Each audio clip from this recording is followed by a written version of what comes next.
Bismillahirrahmanirrahim. Senantiasa bersama Ujaib Official. Pada kesempatan kali ini kita akan menjawab pertanyaan.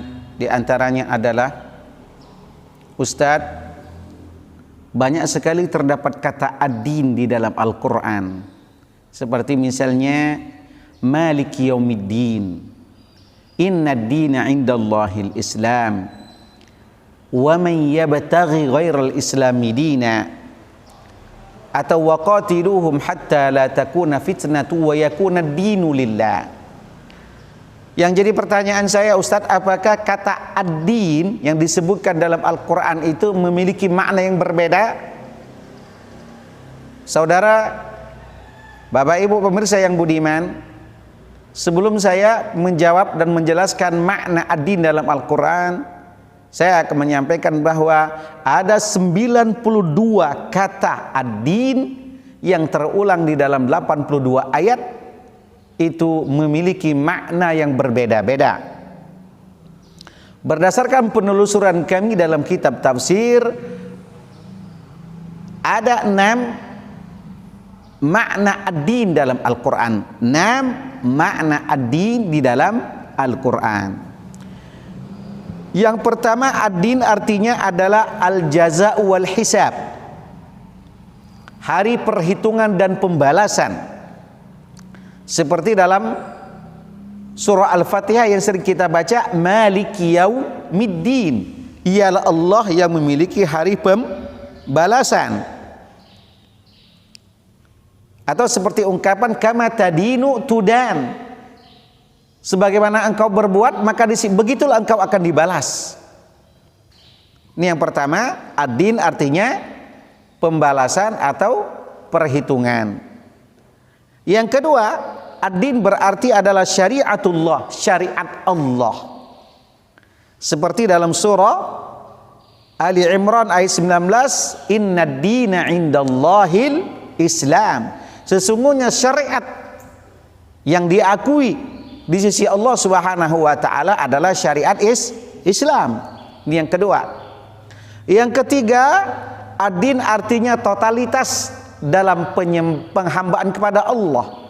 At-tajarrud fi ta'ati, at-tajarrud fil ibadati lillah. Totalitas dalam penghambaan diri kepada Allah Subhanahu wa taala, seperti dalam firman Allah, afa ghaira dinillahi yabghun. Apakah selain Allah yang kalian cari untuk menghambakan diri kepada Allah? Al-Imran 83. Berarti ad-din di sini artinya apa? Totalitas dalam penghambaan diri kepada Allah. Yang keempat, ad-din berarti adalah at-ta'atu wa taslim, ketaatan dan kepasrahan kepada Allah Subhanahu wa taala. Seperti dalam surah Al-Bayyinah ayat 5, A'udzu billahi minasyaitonir rajim. Wa ma umiru illa liya'budullaha mukhlishina lahud-din hunafa. Sebenarnya ayat ini berhentinya di sini, tapi kebanyakan orang berhentinya di mana? Mukhlishina lahud-din. Ini jelas suatu kekeliruan.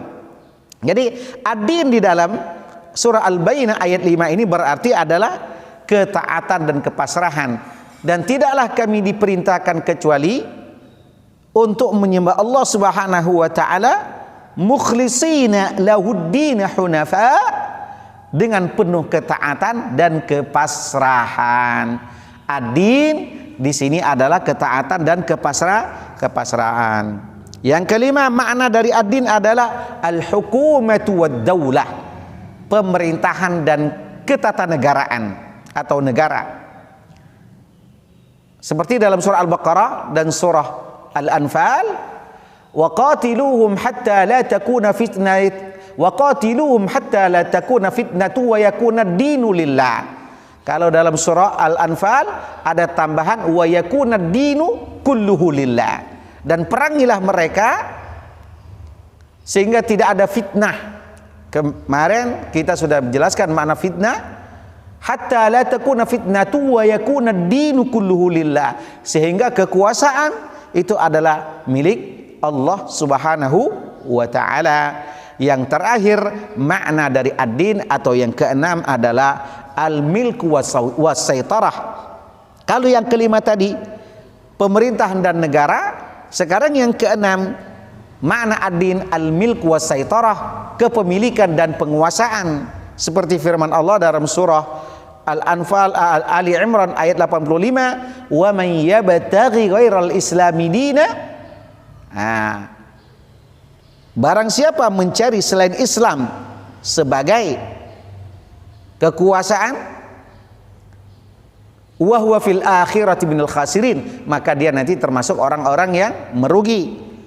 Inilah Bapak Ibu pemirsa yang budiman, 6 makna ad-din di dalam Al-Qur'an yang tadi terdapat dalam 92 kata. Semoga bermanfaat. Assalamualaikum warahmatullahi wabarakatuh.